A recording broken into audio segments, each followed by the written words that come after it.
Shabbat Shalom para todos, que o Eterno os abençoe. Eu sou o Orochi Francisco, professor dessa casa, juntamente com outros professores maravilhosos, ótimos ministradores. Nós somos professores da comunidade Hesed VM, Graça e Verdade, situada em Vitória. Sejam muito bem-vindos, você que está aqui presente, você que está nos assistindo pelas redes sociais, ou que assistirá no futuro. Se por acaso você é das cidades das redondezas, por favor, venha nos visitar. Nossa comunidade chama Hesed VM, Graça e Verdade, porque tem na sua essência o hábito de receber as pessoas com hospitalidade, com muito carinho. E você será muito bem-vindo nos visitando aqui em Vitória. Coloca lá Graça e Verdade, Hesed VM, você vai achar o endereço da comunidade. Hoje nós vamos estudar a 42ª e a 43ª Parashá. A primeira que eu citei aqui, a 42ª, é Matot, que significa tribos, e Maaseh, que significa estágios ou partidas. Se encontra em Números capítulo 30, e nós vamos encerrar lá no capítulo 36 o livro de Números, Bamidbar. Não esqueça da bênção do Hazak, que nós precisamos fazer, encerrar o 4º livro da Torá, tá bom? O título está ali, ó, Cidade de refúgio, um chamado para justiça, misericórdia e redenção em Yeshua.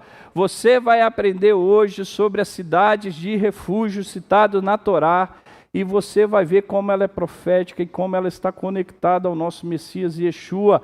Esse é o propósito do estudo de hoje. Hoje nós vamos estudar um dos conceitos mais poderosos da Torá, as cidades de refúgio, chamada em hebraico Arei Miklat, e o papel do Goel Hadam. Vocês nunca ouviram esse contexto em hebraico, mas na sua Bíblia está traduzido como o vingador do sangue. Essa tradução é muito errada, porque vingador dá o sentido de externar um ódio, né? De você estar vingando uma pessoa por causa de um ódio, e não era esse o objetivo. Mas Goel Hadam, Hadam, significa remidor do sangue, aquele que tinha a responsabilidade de fazer a remissão daquele sangue derramado de forma culposa ou dolosa. Você vai entender isso melhor, com intenção ou sem intenção, tá bom? Vamos ver como isso aponta diretamente para Yeshua como nosso refúgio, nosso Kohen Gadol, nosso sumo sacerdote e nosso Redentor. Eu queria começar o estudo fazendo uma pergunta a vocês. Você já se sentiu em algum momento da sua vida em que você precisava de um lugar seguro para refugiar da sua culpa, do julgamento e do peso dos seus erros? Você já teve esse momento onde você quisesse buscar algum lugar de refúgio devido à sua falha e à minha falha, devido às nossas falhas, erros e culpa, que você quisesse fugir e falar assim: eu preciso de um lugar para me refugiar e me sentir acolhido, para que eu possa retornar mais forte do que eu era quando eu errei? Você já se sentiu assim?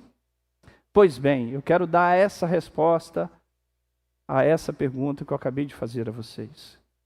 Como que nós podemos nos sentir mais fortes, mais valorosos, melhores do que estávamos quando cometemos as nossas falhas e os nossos erros? E que Deus me dê unção, a sabedoria necessária para transmitir a vocês o que eu aprendi estudando essa paraxá. Convido a você a abrir a sua Bíblia lá em Números capítulo 35, verso 9. Abra a sua Bíblia mesmo, não coloquei ali de propósito, para que você já comece a despertar o que nós vamos ensinar aqui hoje, em Números capítulo 35, do verso 9 até o verso 15. Então, lá em Números,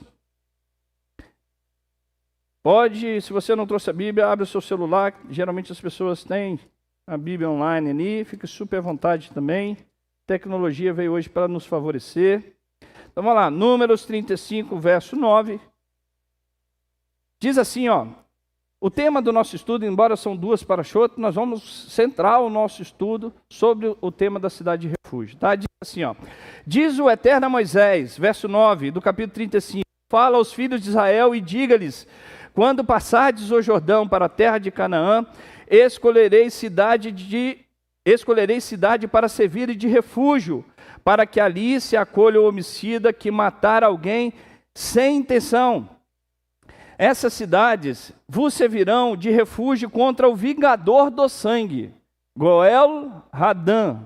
Aqui a tradução melhor seria remidor do sangue, mas tudo bem, vingador do sangue, que ele quer distinguir um outro papel também que esse Goel Hadã tem, tá? Ele tem outras atribuições aqui dentro do contexto da Torá e depois eu vou explicar a vocês.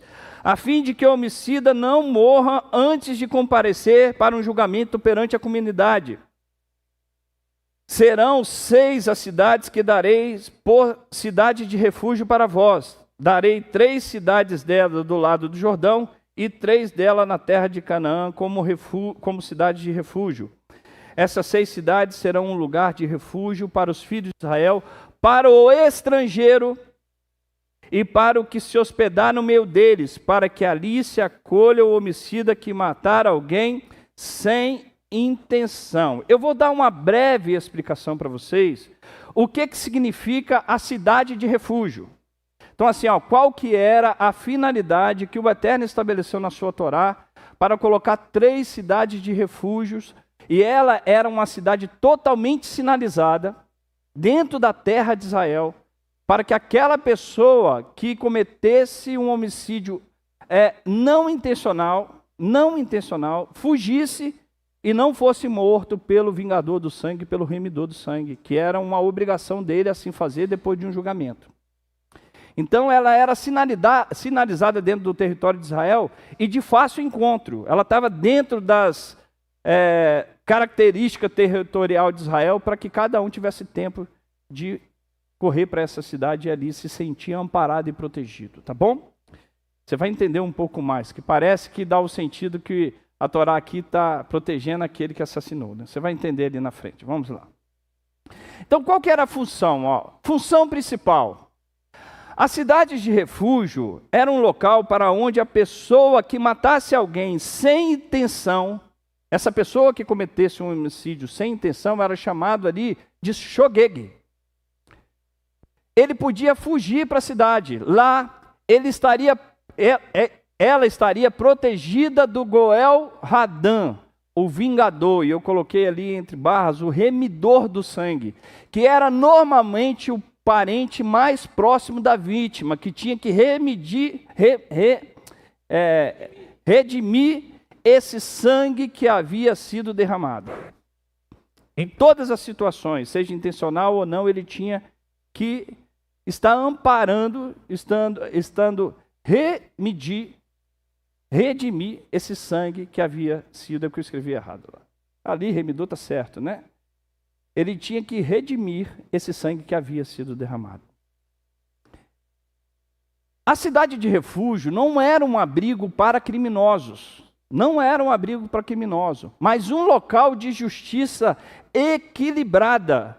Protegia o homicida involuntário e, ao mesmo tempo, não anulava a dor da família da vítima. Então, a preocupação da Torá aqui, primeiramente, era que não fosse uma vingança de maneira pela dor da perda daquela pessoa que perdeu a vida por alguém que de forma não intencional causou a morte de alguém. A Torá estabelece esse local de refúgio onde o tribunal ia estabelecer se essa pessoa ia para a cidade de refúgio ou se ela seria condenada à morte. Então era o tribunal que sentenciava se essa pessoa teve dolo ou culpa. Dolo é quando há intenção e culpa é quando não há. Ela falhou em algum aspecto que causou a morte de alguém, mas ela não teve a intenção direta de matar a pessoa, né? Então assim, a cidade não era abrigo para criminosos, mas tinha o objetivo de trazer uma justiça equilibrada. Protegia sim o homicídio involuntário, mas também não anulava a dor da família. Ela julgava a situação para que a família pudesse ter a reparação daquela perda, tá bom? Vamos continuar. Parte B. O objetivo espiritual e social. Os comentaristas explicam que a função ia além da proteção física. Maimônides descreve que as cidades eram um meio de salvar a alma do homicida. permitindo que ele refletisse sobre o seu erro e fizesse uma techuvá, um arrependimento.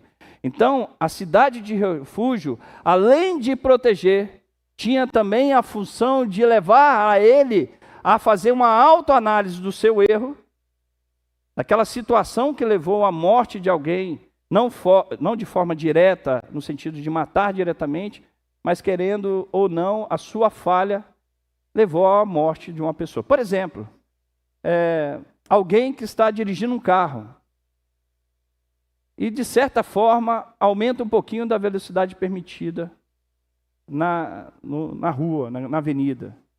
Essa pessoa acaba atropelando alguém, mas a culpa foi principalmente do pedestre, mas ela avançou um pouquinho a velocidade. Talvez se ela estivesse dentro da velocidade, ela poderia ali impedir a morte. Essa pessoa seria julgada no tribunal se ela teve culpa ou se ela teve dolo. Então, tendo somente culpa, percebendo que não havia intenção de matar, o tribunal poderia sentenciar para que ela ficasse no seu ambiente, também poderia ter essa possibilidade, ou que ele fosse para a cidade de refúgio e lá ele pudesse ser amparado e o remidor não tivesse nenhuma ação permitida contra essa pessoa. Tá?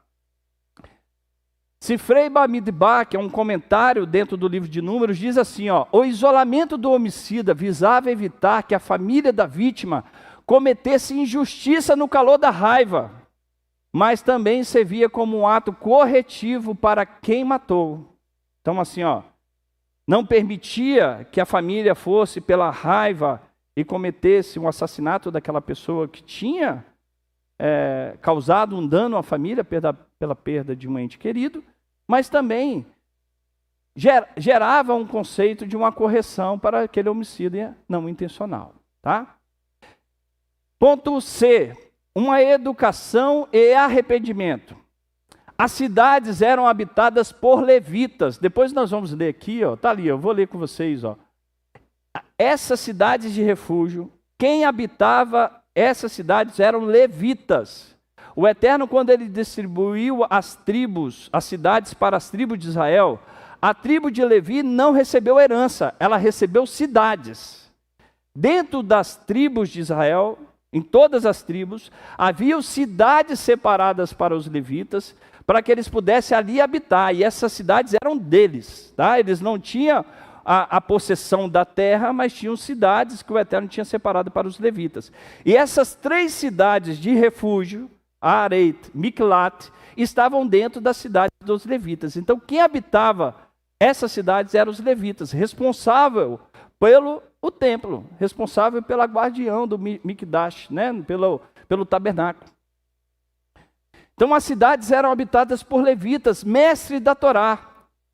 Rambam comenta que o contato diário com os levitas ajudava o homicida a repensar sua conduta e a buscar a retidão. Números capítulo 35, verso 1, abra sua Bíblia lá. Vamos ler juntos, de 1 a 6. Coloquei lá, reeducação espiritual. Assim, o tempo que o homicida não intencional passava na cidade era uma forma de reeducação espiritual. Diz assim o texto, verso 1. Disse o Senhor a Moisés nas campinas de Moabe, junto ao Jordão, na altura de Jericó, dá ordem aos filhos de Israel que da herança que possuem, dei aos levitas cidades para que nelas habitam, e pastagem ao redor das cidades. As cidades serão para habitação, mas as suas pastagens serão para os seus rebanhos, o seu gado e todos os seus animais. As pastagens nos arredores das cidades que darei aos levitas se estenderão desde o muro da cidade 1000 côvados ao seu redor. Fora da cidade medirei 2000 côvados ao oriente, 2000 côvados ao sul, 2000 ao ocidente, 2000 ao norte, ficando a cidade no centro. Essas serão a pastagem dessas cidades. 6 das cidades que darei aos levitas serão cidades de refúgio. Eu falei 3, né? São 6. Para que o homicida ali se acolha, além delas lhes darei 42 cidades. Então, ao todo, são 48 cidades, sendo 6 separadas para a cidade de refúgio e as demais para os levitas, tá bom? Então, o objetivo também de refúgio dessas cidades é para que houvesse uma reeducação espiritual daquele ato cometido. Duração da estadia. Olha que interessante isso. Ó. Olha que interessante isso. Duração. Por quanto tempo que esse homicida não intencional ficava na cidade de refúgio? O homicida involuntário permanecia na cidade até a morte do sumo sacerdote, do Kohen Gadol. Enquanto o sumo sacerdote vivesse, o homicida era obrigado a permanecer na terra de refúgio, na cidade de refúgio. Ele não poderia voltar para a sua terra de origem, enquanto ele estivesse vivo. Rashi, em Números, capítulo 35, verso 25, diz que a morte do Kohen Gadol trazia uma espécie de capará, de expiação coletiva. Olha que interessante. A morte do sumo sacerdote trazia um conceito de expiação coletiva, de modo que a culpa pelo aquele homicídio involuntário, daquele homicídio cometido sem intenção, ele era expiado a partir do momento que o Kohen Gadol, o sumo sacerdote, morresse, ele poderia voltar para a sua terra de origem. E aqui você vai entender o conceito do Goel Hadam. Ele não poderia fazer nada contra essa pessoa. Se ele estava na cidade, que significa aqui chicotadas, esse tratado aqui fala sobre punições de erros, né? Lá na parte 11, verso B, ele diz assim, ó, a Guemará rebate. Eles estavam discutindo aqui, nesse ponto do tratado, duas coisas. Uma, um homicida involuntário que tinha ido para a cidade de refúgio, e um homicida involuntário que tinha sido sentenciado para a cidade de refúgio, mas ainda não tinha ido, por alguma questão. Nesse interim que ele foi julgado pelo tribunal, que ele deveria ir para a cidade de refúgio, e o sumo sacerdote morresse nesse momento, ele deveria ir para a cidade ou ele deveria ficar na cidade de origem? Essa é a discussão deles ali. Uns falam, não, ele deveria ir, porque o que expiava era o período que ele passava na cidade. Aí eles sentenciaram e disseram, não, ele não precisa ir. O que expia a transgressão não é o período que ele passa na cidade, mas a morte do sumo sacerdote. Então eles determinaram que nessa situação, quando alguém era sentenciado para estar na cidade de refúgio, mas ainda não tivesse ido, e o Kohen Gadol, o sumo sacerdote, morre nesse interim, ele teria que ficar na cidade, porque a morte do Kohen Gadol, do sumo sacerdote, já expiava e ele não precisava ir para a cidade. Então isso é muito interessante, hein? Muito interessante. Vamos lá. Simbolismo da justiça equilibrada. Presta atenção, ó. Se eu estiver indo rápido, por favor, tá? Mas eu não posso deixar vocês passarem para outra etapa sem entender isso. As cidades de refúgio são vistas no judaísmo como um modelo de justiça que combina misericórdia e retidão, justiça. Irmãos, você precisa entender o que é misericórdia. Eu sei que vocês entendem. Misericórdia é quando a gente precisa da aplicação da justiça, mas o Eterno estende sobre nós a sua graça, a sua benevolência, fazendo com que aquela justiça que deveria reparar e deveria ser aplicado a nós, porque a verdade assim diz, a misericórdia do Eterno fala que eu fui justificado. Tem uma satisfação da justiça ali que vem do próprio Criador dizendo, eu estou satisfeito com essa reparação, essa expiação da transgressão, eu estou satisfeito. Então a misericórdia está dentro dessa característica, mas a justiça, ela requer com que aquilo que está estabelecido na lei, o julgamento da lei seja concretizado, seja estabelecido. Então, a cidade de refúgio, ela tinha característica de misericórdia, mas também do cumprimento da verdade. Por isso que Hesed ve'emet é uma característica do Messias. Porque se você exerce graça sem ter a verdade como parâmetro, a sua graça não vale de nada. Você já viu que o mundo faz isso? O amor tudo serve. Toda forma de amor é válida. Não, toda forma de amor e de misericórdia só é válida se tem a verdade como parâmetro. Se você não tiver a verdade como parâmetro, não adianta você avançar. Não adianta você exercer a misericórdia, porque o objetivo que é santo, que é justo e que é verdadeiro na palavra, precisa ser objetivado. Ele precisa ser almejado. O contrário também é verdadeiro. Se você quer estabelecer a verdade sem usar de misericórdia, você não vai alcançar a verdade. Elas andam juntas e equilibradas. É assim que Yeshua ensina. Eu sempre digo isso a vocês. Yeshua ensina a alcançar a verdade através do quê? Da misericórdia. A justiça da mulher Madalena, que ela fosse condenada pelo quê? Pela morte do seu adultério. Mas ele exerce sobre ela o quê?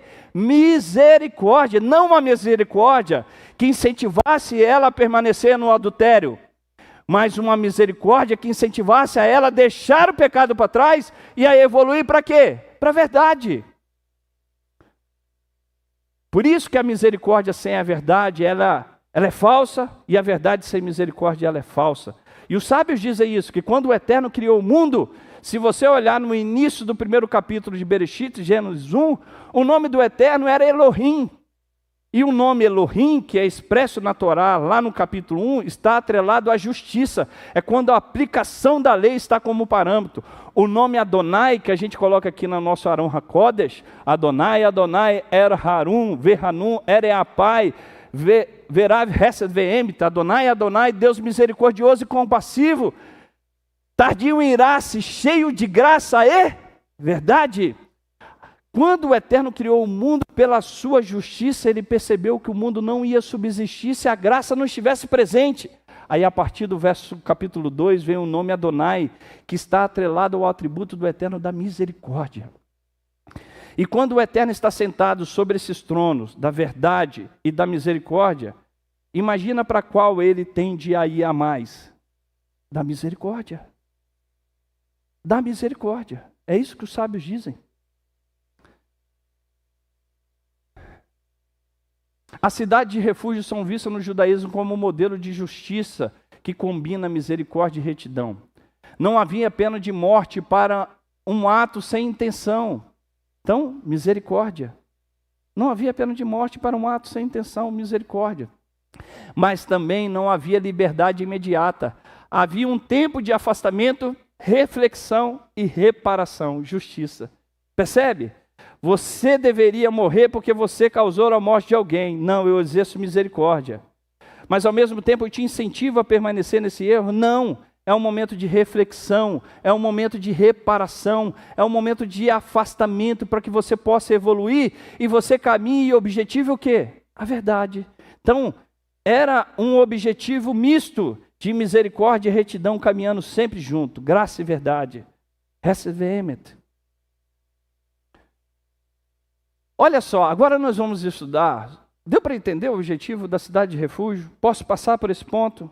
Agora nós vamos estudar sobre o Goel Hadam, o remidor do sangue, onde na sua tradução está escrito vingador do sangue. Diz assim, ó. Vamos ler o texto da Torá. Números capítulo 35, vai lá, Números 35, verso 9 a 12.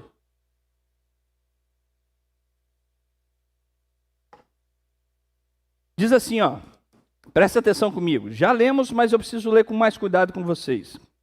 Então disse o Eterno a Moisés: fala aos filhos de Israel e diga-lhes: quando passardes o Jordão para a terra de Canaã, escolhereis cidades para servirem de refúgio, para que ali se acolha o homicida que matar alguém sem intenção. Verso 12. Essa cidade vos serão de refúgio contra o quê? Vingador do sangue. Olha o personagem aqui. Goel Hadam, o remidor do sangue, a fim de que o homicida não morra antes de comparecer ao julgamento perante a comunidade. Olha ali, ó, presta atenção. Quem era esse personagem remidor do sangue ou vingador do sangue? Tradução errada, vingador. Porque no nosso português a palavra vingança dá o sentimento do quê? Do ódio. Esse não era o propósito. Esse propósito é muito semelhante ao que nós aprendemos na Paraxá de Pinhas, Finéias, que ele não foi movido pelo senso do sentimento do ódio, da vingança, mas foi movido pelo senso de justiça. Ali ele quis estabelecer a justiça, a justiça de Hashem. Ele foi zeloso por Hashem. Ele não quis vingar simplesmente porque odiava aquela pessoa e teve a intenção de matá-la por ódio, mas ele quis estabelecer a justiça. O Goel Hadã, o remidor do sangue, era o parente mais próximo da vítima. Poderia ser o pai. Você lembra de Judá e Tamar? Eu vou te falar que essa era uma outra característica, né? Poderia ser pelo irmão mais velho, ou se era o mais velho, o logo seguinte, e assim ia passando de responsabilidade. Então, responsável por executar a justiça. Esse Goel Hadã era o responsável por aplicar a verdade, aplicar a justiça. No homicídio intencional, quando a pessoa tem dolo, esse homicida é chamado de bemezid, pois podia executar o assassino após o julgamento. Então, esse Goel Hadã, o remidor do sangue, quando um homicida intencional matou alguém com dolo, ele era levado no tribunal, não era um ato imediato. Por isso que Yeshua reprova aquela situação de Maria Madalena, que ali não teve um julgamento, ali era uma exposição de uma mulher, de uma situação de pecado, que a Torá condena. Ela não foi levada no julgamento, mas essa pessoa, ela tinha que ir para o julgamento, e se o juiz determinava que houve dolo, houve intenção, tinha que cumprir a sentença de morte daquela pessoa que matou alguém de forma intencional. E quem fazia isso, querendo ou não, sendo bonzinho ou não, quem fazia isso era o remidor do sangue. Ele era obrigado a executar essa pessoa. Você lembra da situação de Paulo e de Estevão? Quando as vestes de Paulo são jogadas, as vestes de Estevão são jogadas aos pés de Paulo? Possivelmente Paulo era um agente ali de acusação muito séria. Estava sobre a responsabilidade dele daquela situação. O remidor do sangue também tinha essa característica. Ele que tinha que executar a situação. Ele que tinha remir o sangue. Então, um homicídio intencional era chamado de bemezid. Podia executar o Goel Hadã, o assassino, após o julgamento. No homicídio involuntário, que era culpa, não teve dolo, não podia tocar no homicida dentro da cidade de refúgio, mas podia agir caso ele saísse antes da morte do Kohen Gadol. Olha que interessante. O tribunal sentenciou aquela pessoa que matou alguém e percebeu que ele não teve dolo, ele não teve intenção de matar. O tribunal fala assim, ó, na sua situação você não pode ficar na terra da sua origem, você precisa ir para a sala para terra de refúgio, cidade de refúgio. Havia os sábios que acompanhavam eles, para que o remidor do sangue não fizesse nada. E se o remidor do sangue fizesse algo, depois que o tribunal sentenciou, ele era considerado um assassino se ele fizesse isso. Porque ele estava aplicando o que? O sentimento dele, não uma justiça. A justiça estabeleceu que essa pessoa não teve dolo, ela teve só culpa. Então ia para a cidade. Quando chegasse na cidade, o remidor do sangue não poderia fazer nada. Se ele saísse, se esse homicídio involuntário saísse da cidade, o que o remidor do sangue podia fazer? E deveria fazer, não só podia, deveria fazer, matar aquela pessoa. Ele só poderia sair da cidade de refúgio se o sumo sacerdote o quê? Morresse. Aí ele estava livre da cidade de refúgio e o Goel Hadã não poderia fazer nada. Ele não poderia cometer nada contra a vida daquele homicida involuntário. Então, ó, eu vou te mostrar ali as funções do Goel. Goel quer dizer remidor. Aquele que está remindo. Aquele que está trazendo a justiça em uma falta cometida, onde a aplicação da justiça precisa acontecer. Precisa haver uma reparação pela falta cometida. Esse é o papel do Goel, do remidor. Ele faz com que perante o mundo físico e o mundo espiritual, a satisfação da justiça possa ocorrer. Olha que interessante, irmãos. Quando que ele tinha que fazer isso? Na redenção. Você lembra que quando a Torá fala que um judeu se tornou pobre e ele se torna escravo, quem tinha o papel de redimi-lo? O seu parente mais próximo. Quando chegava o ano de Shemitah, ele tinha a possibilidade de redimir aquele que se tornou pobre. Ele ia lá e pagava. Então havia um judeu que, de certa forma ficou devendo a credores, ele se tornava escravo de uma certa forma, ele tinha um senhor ali sobre ele, mas o seu parente mais próximo, chamado Goel, um remidor, tinha a obrigação assim, ele podia excusar, tá?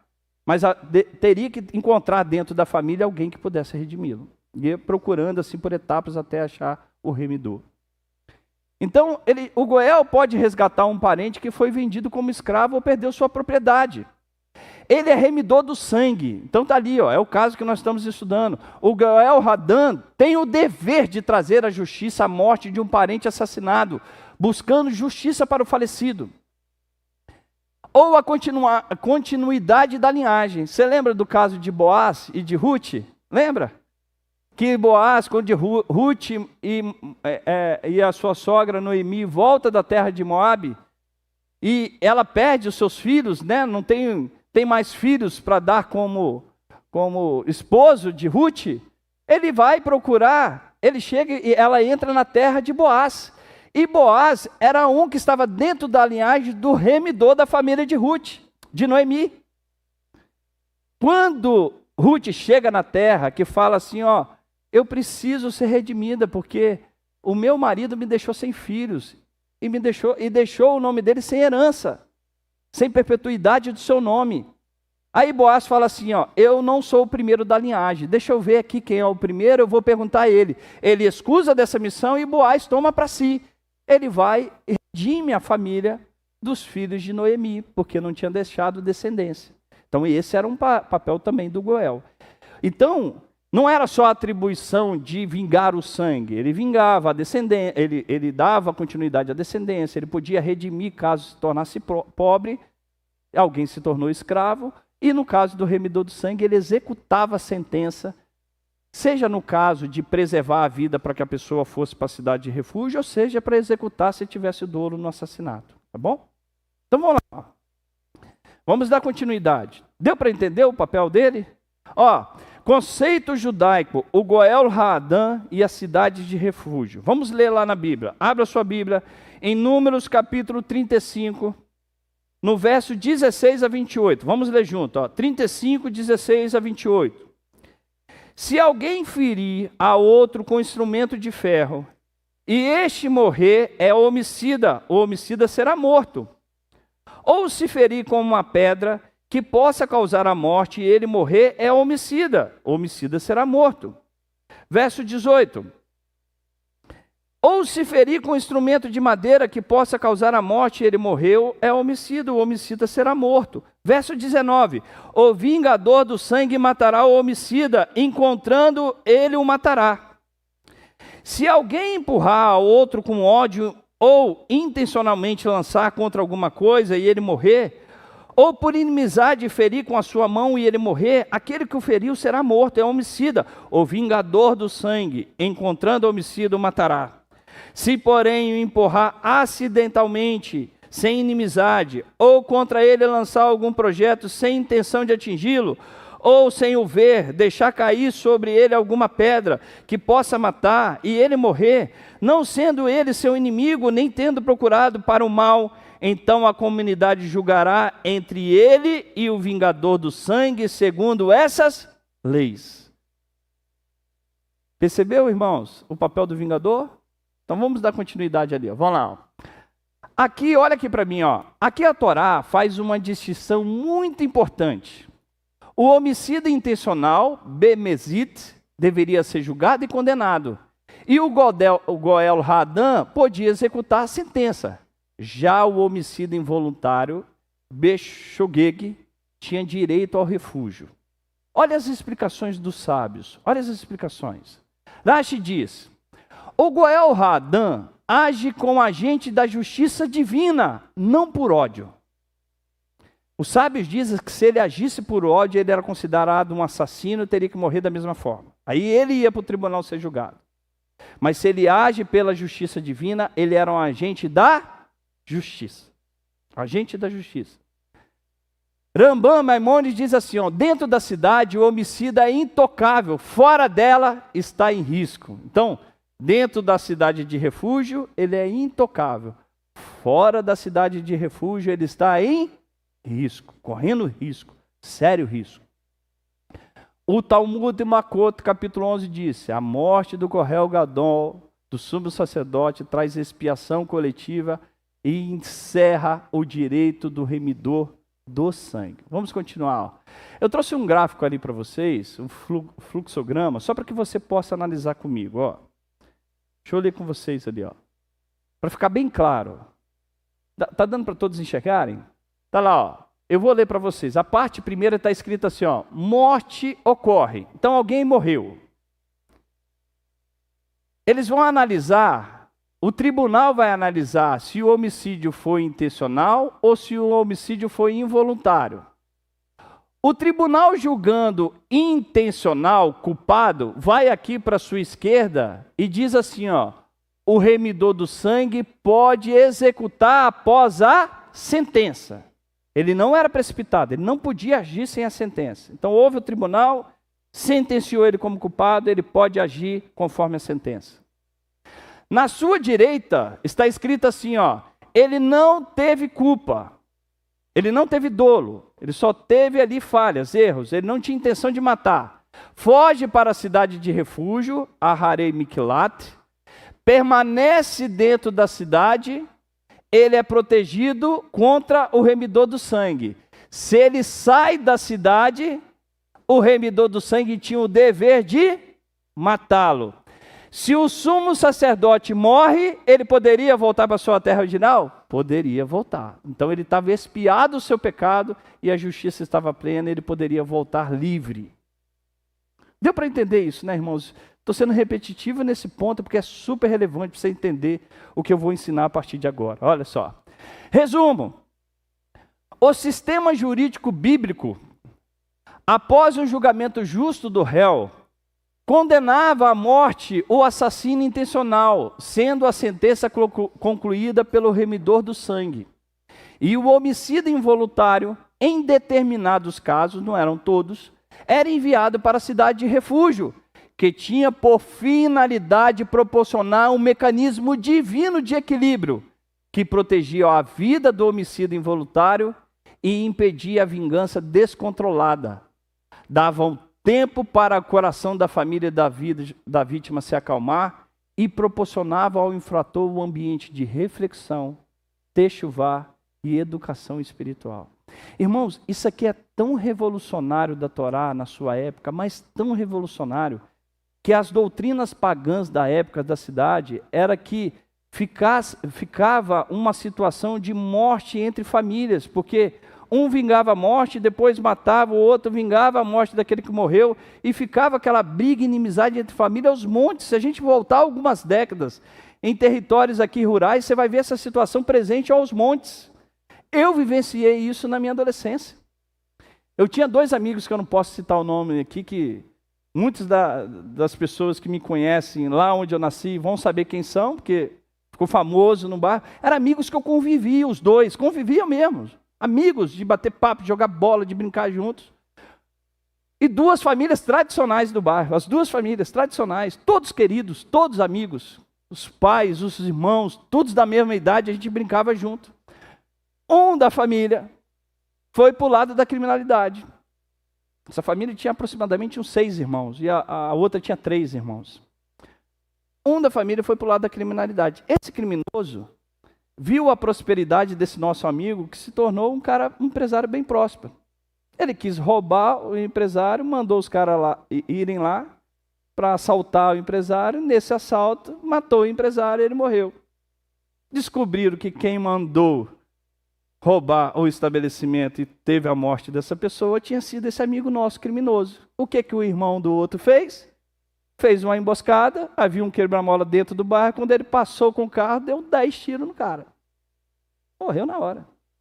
Ou seja, o assassino que tinha mandado matar não, mas mandou roubar e ocasionou a morte, isso é crime doloso, mesmo que ele não tinha intenção de matar, mas ele mandou roubar e ocasionou a morte. O irmão da vítima foi e matou esse amigo nosso, que tinha mandado roubar aquele estabelecimento. Os irmãos, esse criminoso tinha aproximadamente 5, 6 irmãos, queridos, amigos, pessoas adoráveis, chegou para os outros irmãos e falou assim, ó, vamos parar por aqui. nós não concordamos com o caminho que o nosso irmão fez e o que ele fez com o seu irmão. E se vocês fizeram isso com ele e o mataram, é uma questão de vocês. Nós não vamos continuar essa briga. E ali encerrou. Mas se eles não tivessem essa sabedoria de entender que o irmão aqui foi para o caminho da criminalidade e fez esse ato terrível, e perpetuasse esse equilíbrio de vingança, não ia parar. O objetivo da Torá foi esse. Deixa eu parar com essa ideia de vingar a morte de alguém e estabelecer um centro de justiça, aqui, um julgamento justo, para amparar cada caso. Amparar a família que teve uma morte intencional de um crime, de um homicida que não teve a intenção. Então a Torá ela veio revolucionando. Agora vamos lá, ó, só passando aqui rapidinho. Finalidades da cidade: proteger a vida do homicida involuntário, evitar a vingança precipitada e ciclos de sangue, preservar a santidade da terra de Israel, que tinha que reparar cada sangue. Imagina a nossa cidade, o nosso país, irmãos, que a criminalidade é tão grande que os casos não conseguem ser julgados. Isso para o Eterno é terrível. O sangue, ele clama na terra, e isso o Eterno traz juízo sobre isso. Promover arrependimento e reeducação, e encerrar a culpa com a morte do Kohen Gadol, dar ali uma expiação do seu ato. Agora nós vamos fazer uma conexão aqui entre Yeshua e a cidade de refúgio. Então tá lá, ó, conexão entre Yeshua e a cidade de refúgio eterna. Você entendeu aqui sobre o papel da cidade de refúgio? Você entendeu que havia um aplicador da justiça, que era o Goel Hadan, que tinha que aplicar a justiça? E você entendeu que o objetivo da cidade de refúgio era amparar aquela pessoa que cometeu um erro, dar abrigo e também reeducá-la espiritualmente. Então vamos fazer essa conexão com o nosso Mashiach. Olha lá. Parte A. Ele é o lugar seguro para o pecador. Olha o que diz o texto. Assim como o homicida corria para a cidade para escapar do juízo. Então, lembra do remidor? Ele corria para a cidade, era uma corrida mesmo. Nós corremos para Yeshua para escapar do juízo eterno. Porque todas as vezes que pecamos, tem uma justiça que precisa ser reparada. Tem uma verdade que precisa ser aplicada para nós. Olha o que diz o texto de Hebreus capítulo 6, verso 18. Diz assim, ó: para que tenhamos um fortíssimo alento, nós que já corremos para o refúgio, a fim de lançar mão da esperança proposta. Corre para o refúgio do Mashiach, corre para ele. Parte B. A morte do sumo sacerdote traz o quê? Libertação. Você lembra que ele estava preso dentro daquela cidade? E o objetivo ali era reeducá-lo espiritualmente. A partir do momento que o sumo sacerdote morre, ele faz a expiação e ele se torna o quê? Livre.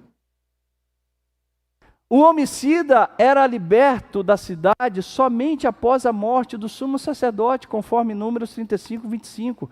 E Yeshua, o nosso sumo sacerdote eterno, morreu por nós, conforme Hebreus capítulo 9, verso 11 e 12.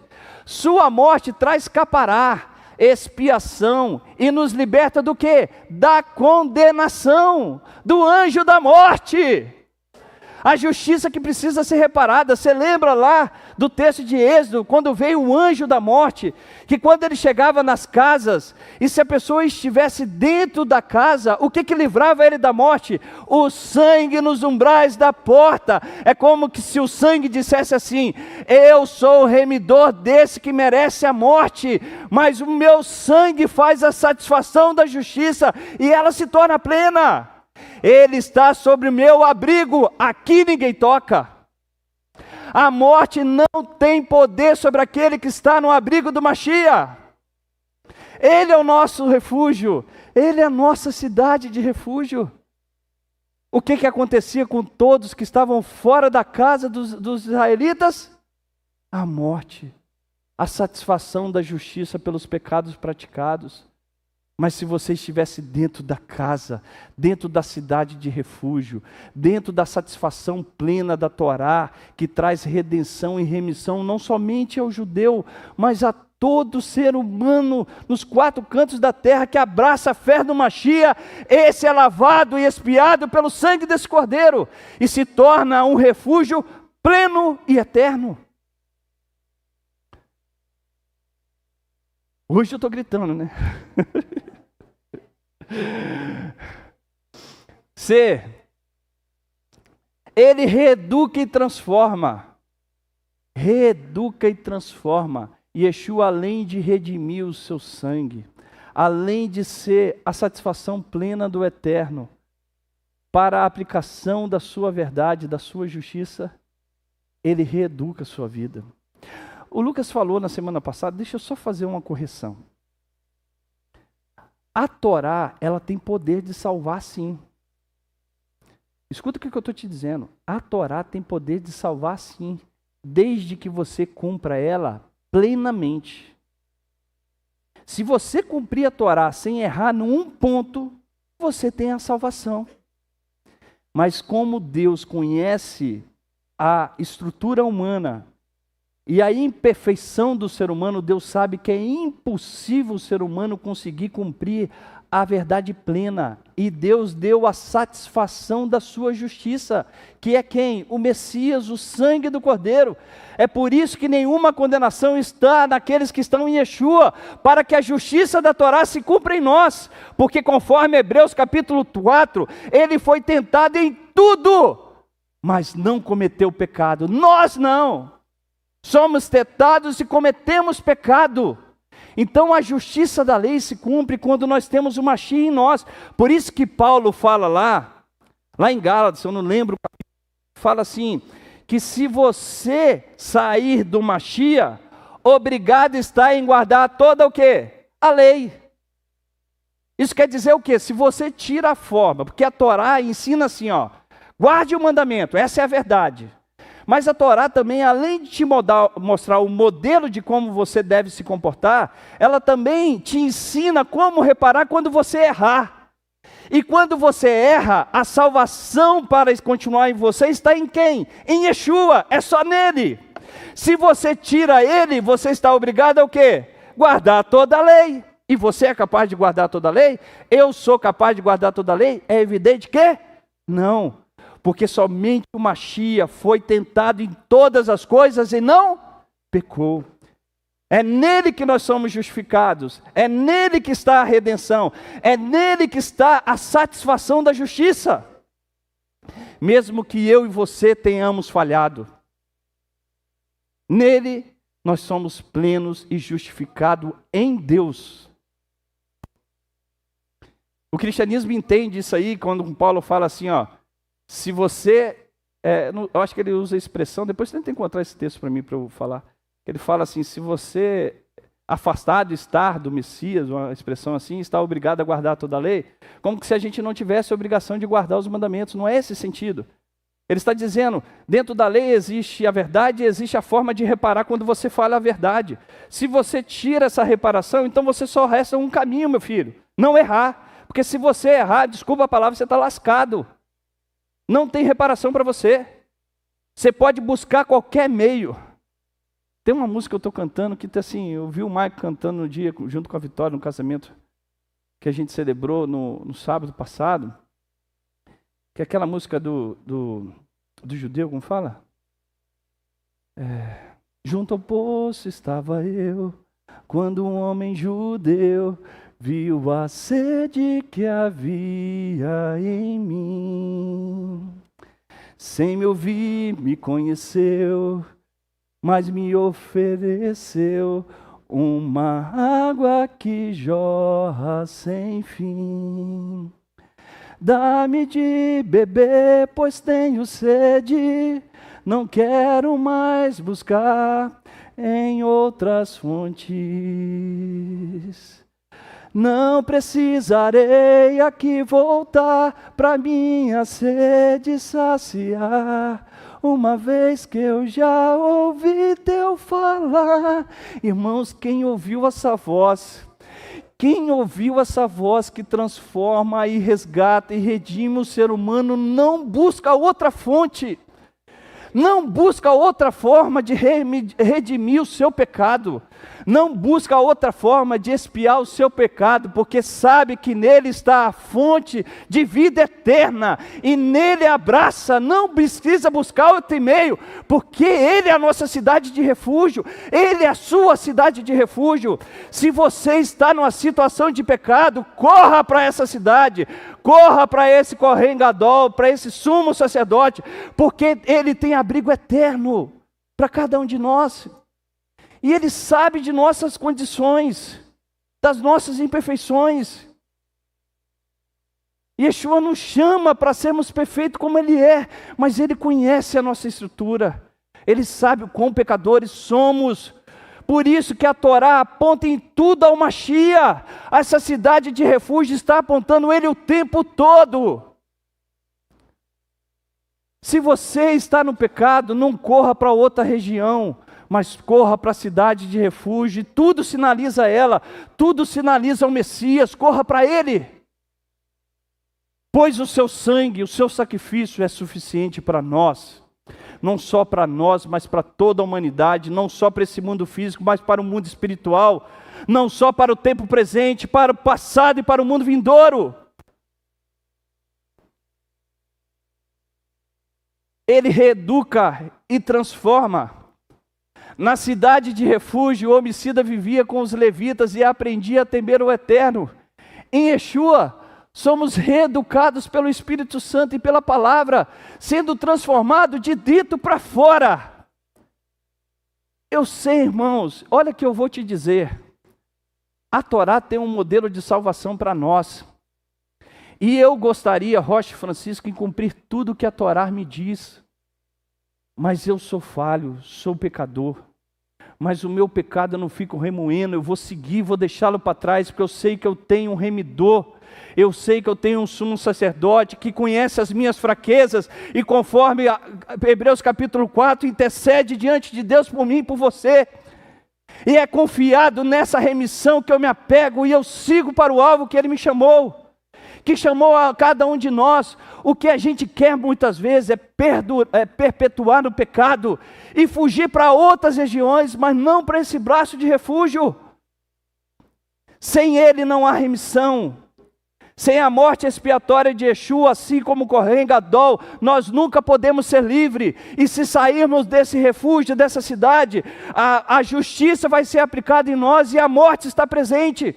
Porque quando pecamos contra Deus, o que é o pecado, senão o salário o quê? A morte.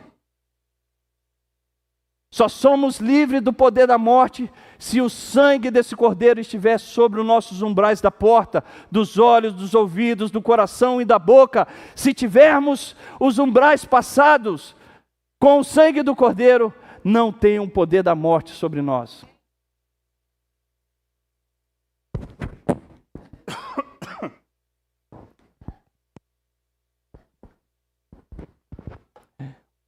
Ele é o único refúgio verdadeiro, único. As cidades de refúgio estavam espalhadas por toda a terra de Israel, para serem acessíveis a todos, Da mesma forma, Yeshua é acessível a todos que o buscam, quer judeus, quer não judeus. Todos que abraçam a fé nele, são merecedores de serem chamados filhos do Deus vivo. Irmãos, eu fico triste quando eu vejo comunidade messiânica falando da Torá o tempo todo. A Torá é verdade. Escuta isso, a Torá é verdade. Yeshua é a verdade, mas a Torá é misericórdia. E a misericórdia encontra só no Mashiach. Quando unimos a Torá com o Mashiach, temos o ensinamento perfeito. Temos a verdade da Torá. Tudo isso é Torá. Tanto a verdade como a falha reparada de forma adequada. Tudo isso é Torá. Como meio de expiar o pecado, tudo é Torá. A Brit Hadashah é Torá, porque é o meio pela qual nós conhecemos como reparar, sem ser sangue de bodes e cordeiro, mas o sangue do cordeiro pascal, que morreu por mim e por você, que está descrito na Torá e nos profetas, e é a salvação suficiente para nós. Se tirarmos um pé desse tripé, né? Torá, profeta e Brit Hadashah, nós estaremos mancos. estaremos mancos.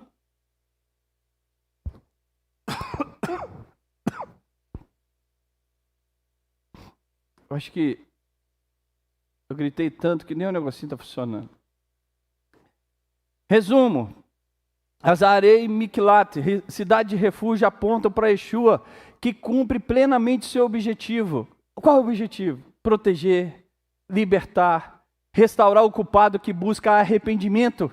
Por isso que Romanos 8:1 diz, não há condenação para os que estão no Messias Yeshua. Não há. O mundo pode te condenar, mas se ele te justifica, não há. Deus entende a satisfação plena nele, porque está estabelecido na Torá. Segura aqui para mim, Fredo, por gentileza. A cidade de refúgio revela um Deus que une justiça e misericórdia, preserva a vida, protege os inocentes, reeduca o culpado e mantém a santidade da terra. Yeshua te chamou para expiar o seu pecado, mas também para te reeducar, para fazer que você não permaneça no seu pecado, mas que você evolua nele. Rocha, está difícil, perdure, seja resiliente, seja corajoso. O mundo não nos ensinou a lutar pela vida, a se deparar com ela, a enfrentar o maior inimigo que temos, que é nós mesmos. O maior inimigo do Francisco chama Francisco Leonardo Cardoso. O maior inimigo de vocês é o nome de vocês. E precisamos enfrentar os nossos obstáculos, a nossa Yetzirará. Não importa o que as pessoas digam com você, importa que você seja resiliente e corajoso. Importa o que está em você, porque maior o que está em nós do que está no quê? No mundo. Seja corajoso. Se Deus esquece os seus pecados, também esquece-os. E siga e prossiga. Se for para rejeitar, que seja Deus, não você se rejeitar. E eu vou te dizer, Deus não rejeita um coração quebrantado e contrito. Se você vier com o coração correto, com as maneiras, com os sentimentos adequados, Deus sempre vai receber. Mesmo que você esteja comendo comida com os porcos, na maior sujeira possível. Eu não sei o tamanho da sua transgressão, eu sei da minha, mas eu sei como reparar a minha. E você também tem um caminho, é o que eu estou ensinando aqui neste Shabat. O nosso refúgio está acessível a nós, tudo sinaliza para Ele. Eu quero botar meu kippah, meu talit, meu tefilim para orar. Muito bem, faça isso, mas primeiro corra para o Mashiach. Porque sem Ele nada adianta do que você colocar. Mais vale um homem sem nenhuma roupa, mas com um coração sincero, do que um com todos os trajes judaicos, mas sem um coração sincero. A cidade de refúgio revela, já falei isso, Yeshua é a plenitude desse propósito. Ele é a cidade de refúgio eterna, aberta para todos os que reconhecem sua culpa e correm para Ele.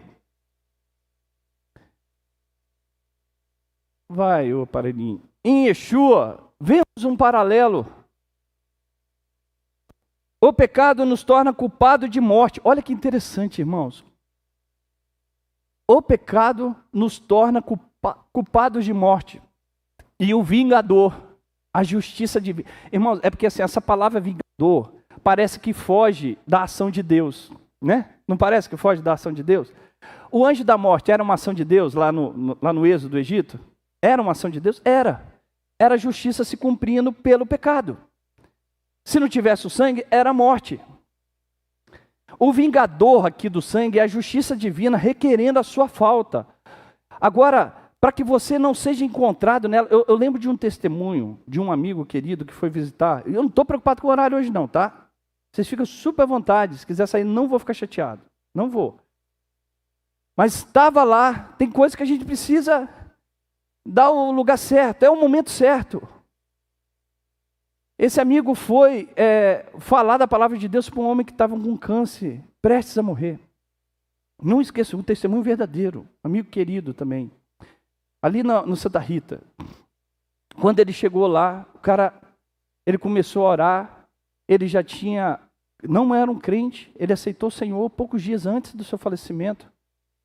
E ele, no momento da morte, ele chegou e falou assim, tem um anjo, todo negro, assim, expressão, ele contando, né? Que veio me buscar. Mas o outro diz que ele não tem poder sobre mim, porque o sangue do Cordeiro está sobre a minha vida. e ele expirou, e ele morreu. Irmãos, quer você acredite ou não, eu creio nesse poder, tudo aponta a ele. Por mais que a gente tenha feito coisas más, por mais que a gente tenha errado, o poder da Techuvá e desse sangue derramado por mim e por você é suficiente para Deus, desde que a gente abraça, desde que a gente esteja dentro da cidade de refúgio. Não fuja dessa lei da Torá. Yeshua se torna a nossa cidade de refúgio, conforme Hebreus 6,18, e também nosso Kohen Gadol, conforme sua morte liberta do juízo eterno, da justiça divina, conforme Hebreus 9, 11 e 12. Ele também é chamado de Goel, Redentor, Isaías 49, pois redime o sangue derramado na terra e traz restauração plena. Ele é capaz de salvar totalmente o que por ele se chegar é a Deus, Hebreus 7, 25. Só a Miriam fala glória a Deus? Amém, amém.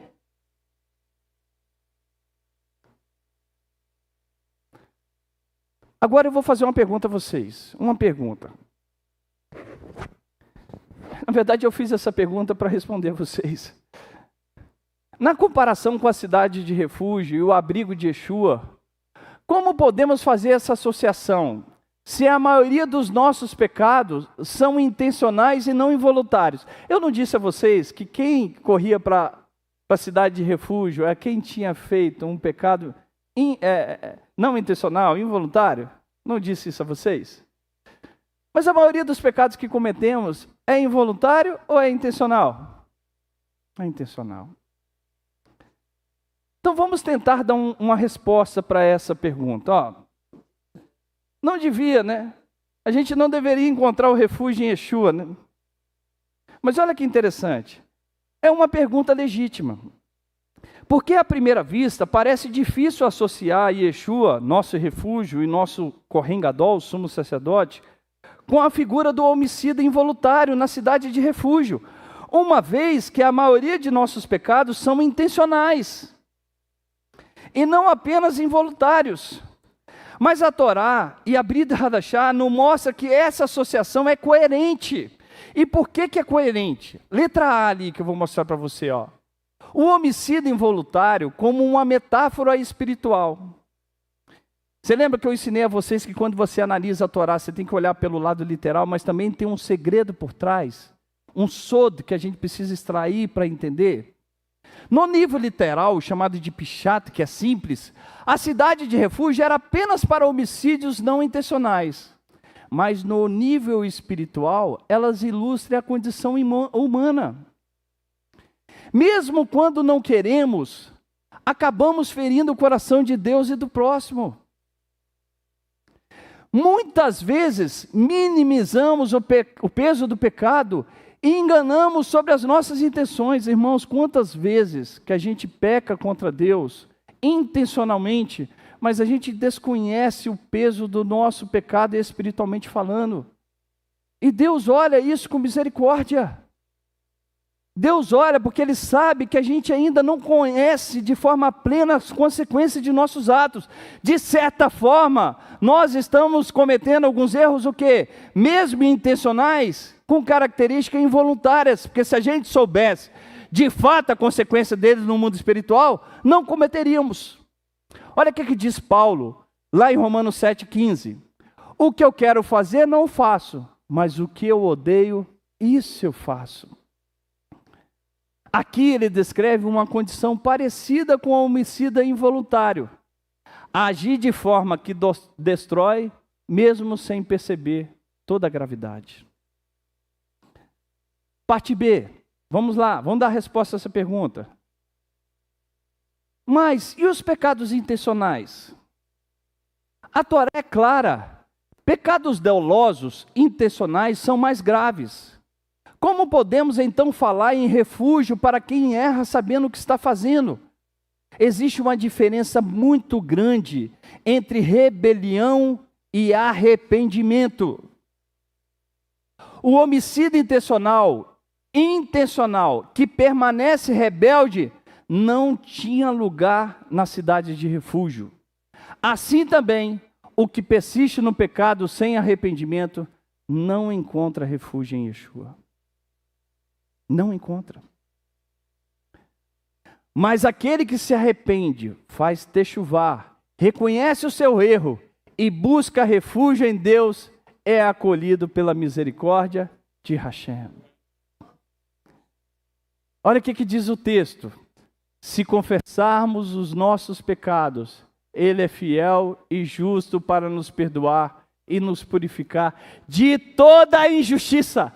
Toda injustiça, intencional ou não. O refúgio não é para justificar a rebeldia, mas para acolher o arrependido, mesmo que tenha pecado deliberadamente.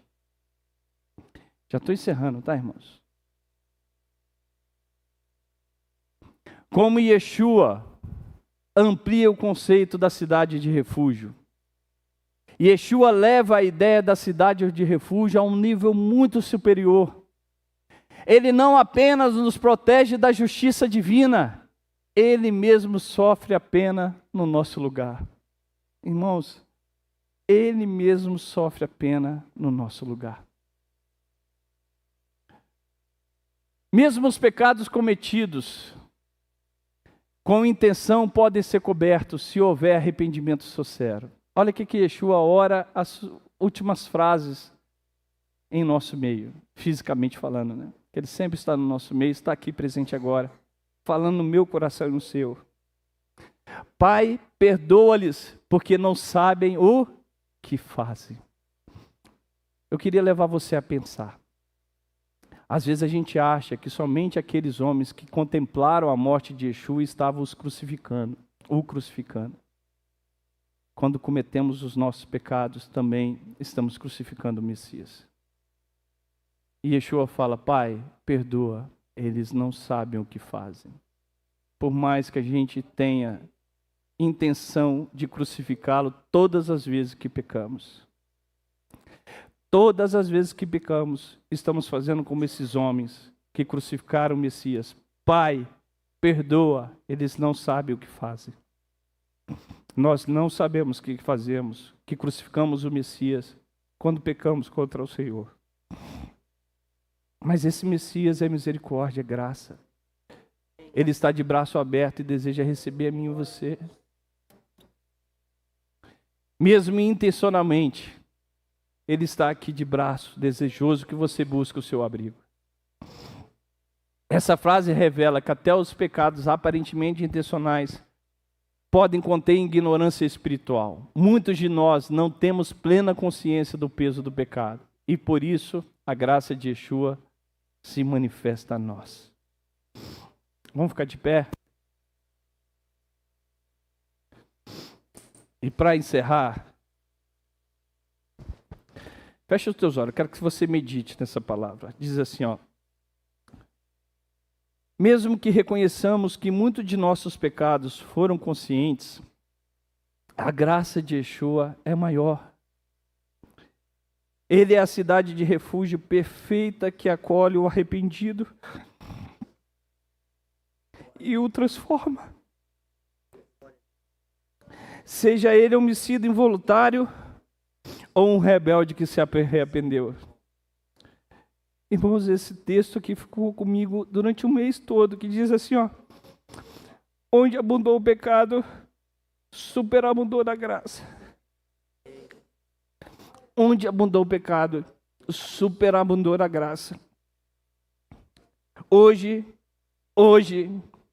o Eterno está nos chamando para o refúgio. Não importa seus pecados, se foram conscientes ou não. Se você se arrependeu, Yeshua te acolhe. E Ele já pagou o preço.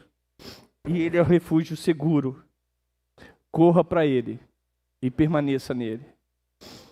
E eu queria que cada um de nós orássemos, para que se algum momento nós pecamos conscientemente, e o remidor do sangue deseja fazer com que a justiça se cumpra em nós, que a gente esteja no refúgio correto, no sangue do Cordeiro, nos umbrais do nosso coração, e que a justiça da misericórdia e da graça seja o suficiente para nós.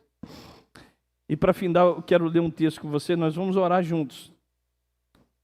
Mas lá em Hebreus capítulo 4, lá no verso 15 diz assim, ó: pois não temos um sumo sacerdote que não possa compadecer de nossas fraquezas, mas como nós, em tudo foi tentado, porém sem pecado. Olha o verso 16. Cheguemo-nos, pois, com confiança ao trono da graça, para que recebamos misericórdia e achemos graça, a fim de sermos socorridos no momento oportuno.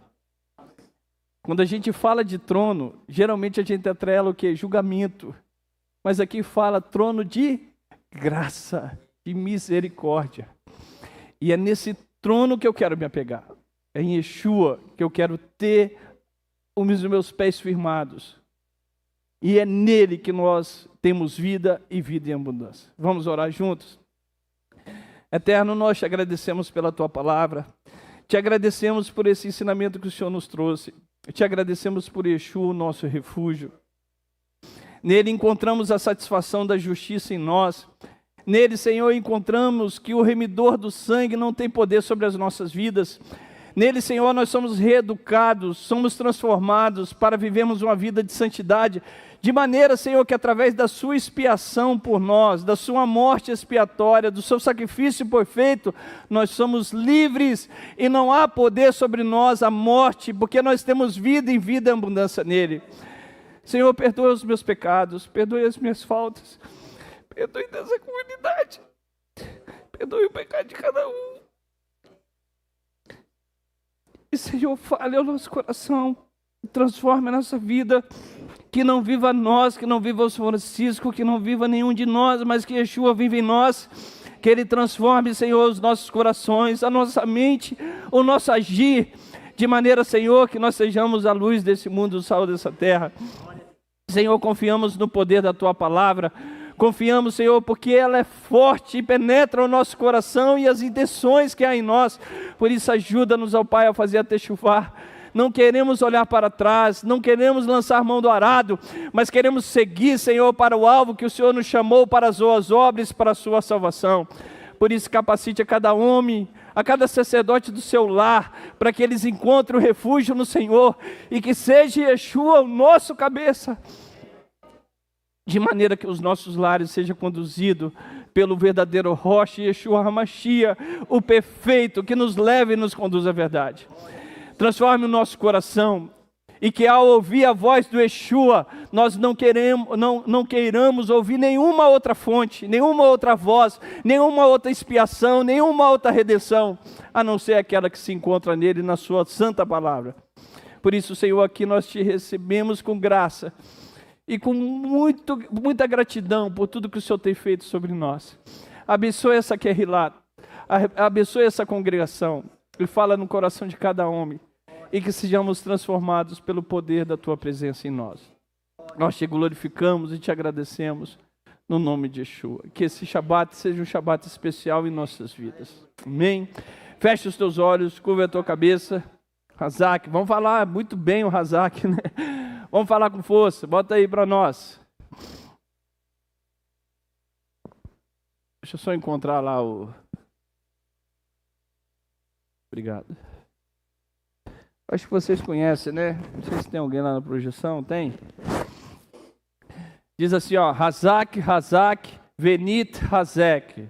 Hazak, Hazak, Venit Hazek. Força, força, e que sejamos todos fortalecidos. Vamos lá no 3, 1, 2, 3. Hazak, Hazak, Venit Hazek. Força, força, e que sejamos todos fortalecidos no nome de Yeshua HaMashiach.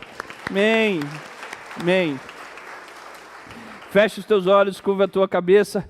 Yevareha Adonai verishmereha, Yaeha Adonai panaveleha, vihuneka, Isa Adonai panaveleha, veasem leha shalom. Amém. Amém. Amém.